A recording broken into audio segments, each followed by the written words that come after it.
Pemirsa, ketegangan di jajaran Kabinet Merah Putih mencuat setelah Wakil Ketua DPR RI sekaligus Ketua Harian DPP Partai Gerindra Sufmi Dasko Ahmad mengungkapkan adanya sejumlah menteri yang diduga tidak sejalan dengan kebijakan dan visi Presiden Prabowo Subianto.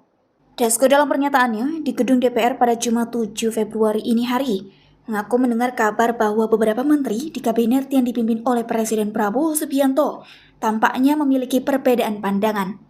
Baik, kami sudah juga mendengar kabar dari media massa dan kami sudah monitor tentang isu ini dan akan ditindaklanjuti oleh Komisi Teknis di DPR. Teman-teman Komisi 10 juga sudah menaruh perhatian besar terhadap ini.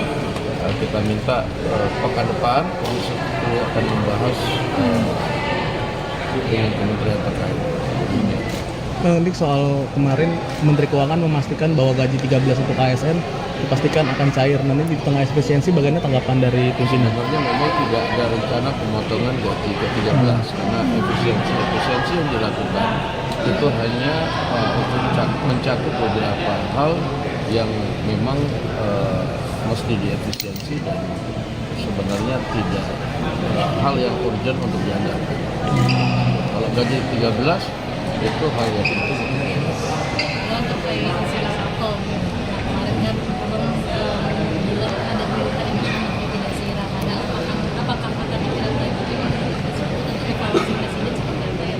Ya kalau saya bilang kemarin kan saya dengarnya begitu, tetapi mengenai masalah reshuffle, masalah kapan waktunya, masalah ada tidak adanya reshuffle itu adalah hak prerogatif dari presiden. Dan tentunya kita tidak ingin mendahului, kita tunggu apakah kemudian presiden akan menggunakan haknya dalam evaluasi atau tidak.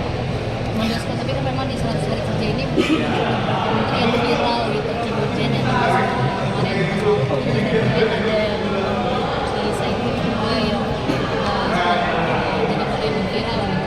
Nah ini apakah juga jadi atensi juga untuk diri sendiri? Saya belum kemudian bicara mendalam mengenai hal ini, tetapi tentu sepenuhnya hal-hal seperti ini kita serahkan kepada Pak Presiden untuk melakukan evaluasi.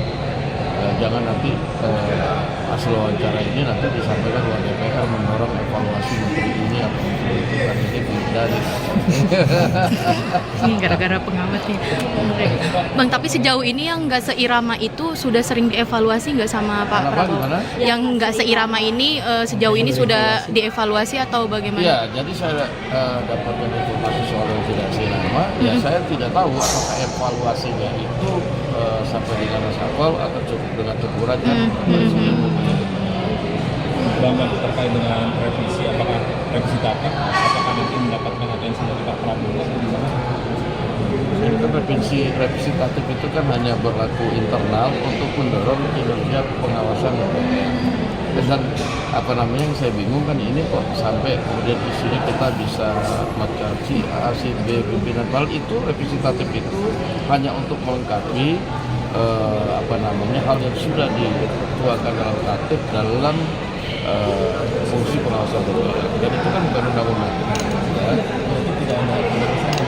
Iya, sebenarnya kita nggak ada arah ke sana gitu. Cuman memang ya kita juga agak bingung kenapa kemudian isunya diarahkan ke sana.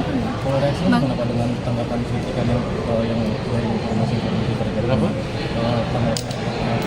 Kritikan masyarakat? Ya kan kita sudah jelaskan bahwa kita tidak mengarah ke sana, bahwa revisi tatip itu hanya berlaku internal dalam rangka mendorong fungsi pengawasan supaya lebih berjalan. Itu aja. Bang Dasko, misalnya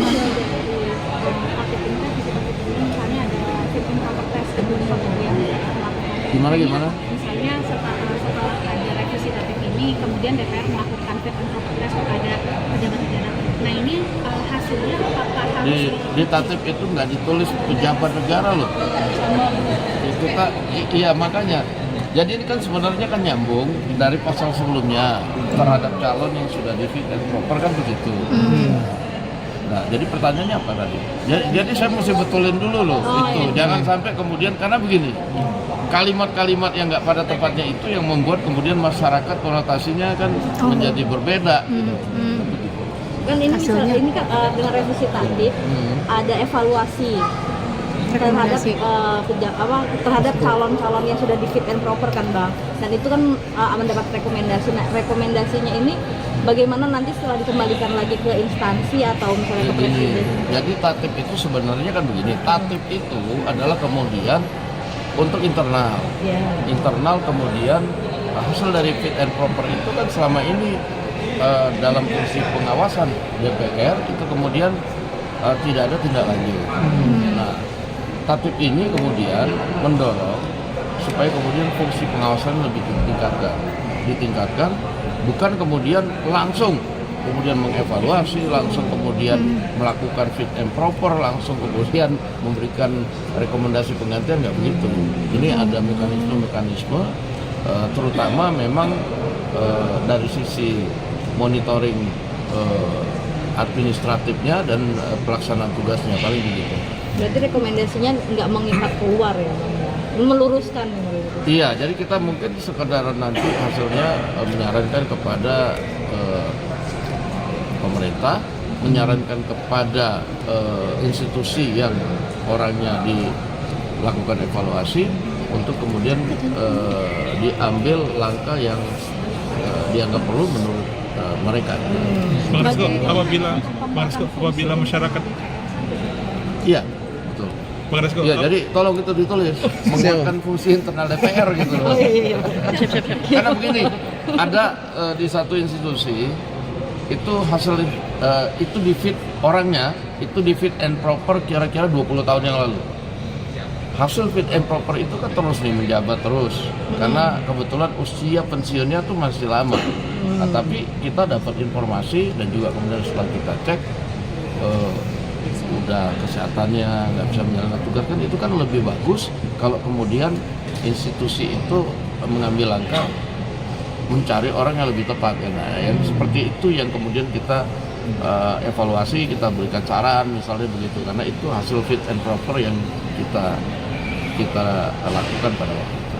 Bang, ini OPM menolak MBG dan mengancam akan membakar sekolah di Papua kalau misalkan sekolah-sekolah di Papua menerima MBG. Nah, ini kira-kira gimana Bang? Ya, yang pertama niat baik dari Presiden Prabowo itu adalah untuk memberikan makan gratis bagi anak-anak Indonesia dari Sabang sampai Merauke termasuk di Papua. Ancaman seperti itu tidak bisa ditolerir dan itu menurut saya adalah pembangkangan terhadap Republik Indonesia dan jangan coba-coba mengancam. Kita jangan coba-coba diteror dan kita akan bertindak tegas apabila kemudian hal itu dilakukan. Dia akan tetap dilakukan.